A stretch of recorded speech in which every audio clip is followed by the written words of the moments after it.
Assalamualaikum warahmatullahi wabarakatuh. Halo anak-anak hebat, kembali lagi belajar bersama Bu Wahyu. Sebelum kita mulai belajar, sebaiknya kita berdoa terlebih dahulu ya nak, agar pembelajaran kali ini dapat bermanfaat untuk kalian. Belajar tema 4, sehat itu penting, subtema 1, pembelajaran 1. Anak-anak, lihat gambar berikut. Siti biasanya berangkat ke sekolah menggunakan sepeda. Bersepeda merupakan salah satu aktivitas olahraga. Bersepeda dapat membuat tubuh menjadi bugar dan sehat, serta dapat melancarkan sistem peredaran darah. Tahukah kalian, di dalam tubuh manusia yang bertugas mengangkut serta mengedarkan oksigen serta zat makanan adalah darah. Oleh karena itu, darah sangat penting peranannya bagi manusia. Apakah kamu pernah merasakan denyut jantungmu sendiri, Laras? Jika ingin merasakannya, coba kamu tempelkan telapak tanganmu pada bagian dada paling kiri. Kamu akan merasakan denyut jantung di sana. Organ peredaran darah manusia terdiri atas jantung, pembuluh darah, dan paru-paru. Kita akan membahas yang pertama adalah jantung. Ini adalah gambar jantung anak-anak. Nah, jantung adalah organ tubuh manusia yang berfungsi memompa darah ke seluruh tubuh. Jantung memompa darah dengan cara berkontraksi dan berelaksasi secara bergantian, sehingga jantung berdenyut, mengembang, dan mengempis. Ukuran jantung kira-kira sebesar kepalan tangan pemiliknya. Nah, ini adalah bagian-bagian dari jantung. Jantung terdiri dari 4 bagian. Yang pertama ada serambi kiri. Nah, letaknya ada di sebelah ini sini. Kemudian yang kedua ada bilik kiri. Letaknya berada di sini. Kemudian yang ketiga ada serambi kanan. Letaknya di sebelah sini. Kemudian yang terakhir ada bilik kanan. Antar ruang jantung terdapat katup yang berfungsi mencegah tercampurnya darah yang mengandung oksigen dengan darah yang mengandung karbon dioksida. Kemudian bagian-bagian jantung ini memiliki fungsinya masing-masing. Pada serambi kanan berfungsi menerima darah kotor atau yang banyak mengandung karbon dioksida dari seluruh tubuh. Kemudian serambi kiri berfungsi menerima darah bersih yang mengandung banyak oksigen dari paru-paru. Kemudian bilik kanan berfungsi memompa darah kotor ke paru-paru untuk dibersihkan. Kemudian bilik kiri berfungsi memompa darah bersih ke seluruh tubuh. Kemudian yang kedua, pembuluh darah.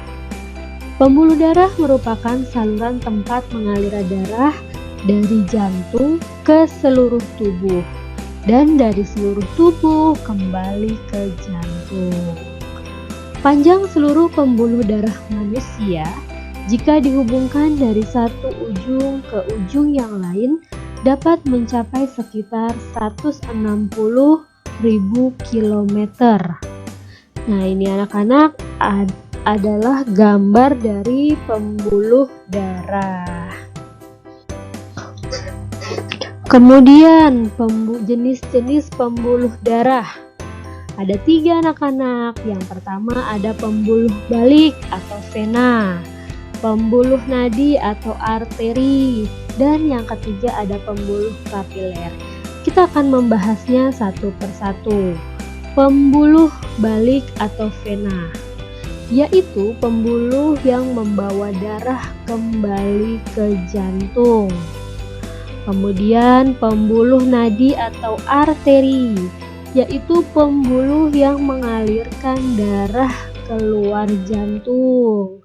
Kemudian yang ketiga pembuluh kapiler, yaitu pembuluh yang sangat halus menghubungkan antara pembuluh nadi dan pembuluh balik. Nah, apa saja perbedaan masing-masing pembuluh darah? Kita lihat ya anak-anak. Pembuluh nadi atau arteri, yaitu letaknya di bagian dalam tubuh. Kemudian ciri-cirinya dinding pembuluh tebal, kuat dan elastis. Aliran darah berasal dari jantung. Dan yang terakhir, denyutnya terasa atau seirama dengan denyut jantung. Kemudian untuk pembuluh vena atau pembuluh balik ya anak-anak, ini letaknya di dekat permukaan tubuh atau tampak kebiru-biruan. Jika kalian melihat tangan kalian, ya ada seperti garis guratan berwarna biru, itu namanya pembuluh balik atau vena. Kemudian dinding pembuluh tipis dan tidak elastis. Aliran darah menuju jantung. Dan yang ketiga, denyutnya tidak terasa. Nah, kemudian proses peredaran darah anak-anak. Proses peredaran darah pada manusia terdiri atas 2, yaitu peredaran darah besar dan peredaran darah kecil. Nah, untuk urutannya pada proses peredaran darah besar itu yang pertama ada jantung atau bilik kiri, kemudian ke seluruh tubuh, dan yang terakhir jantung. Untuk peredaran darah besar, yaitu darah yang banyak sekali mengandung oksigen mengalir dari bilik kiri jantung ke seluruh tubuh kecuali paru-paru melalui arteri besar atau aorta. Nah, kemudian untuk proses peredaran darah kecil dimulai dari jantung atau bagian bilik kanan menuju paru-paru dan terakhir di serambi kiri. Ya anak-anak, untuk sistem peredaran darah kecil, darah mengalir dari bilik kanan menuju paru-paru melalui arteri pulmonalis. Di dalam paru-paru terjadi pertukaran darah yang banyak mengandung karbon dioksida atau CO2 dengan darah yang banyak mengandung oksigen. Darah yang banyak mengandung oksigen kembali ke jantung melalui vena pulmonalis. Kemudian organ peredaran darah yang ketiga adalah paru-paru. Paru-paru juga memiliki peranan yang penting dalam proses peredaran darah. Dalam proses peredaran darah, paru-paru berperan sebagai penyuplai oksigen ke dalam darah. Paru-paru terdiri atas ribuan tabung bercabang. Tabung bercabang yang jumlahnya ribuan, semakin ke ujung semakin kecil. Dan inilah gambar dari organ paru-paru dan mekanisme pertukaran oksigen dan karbon dioksida.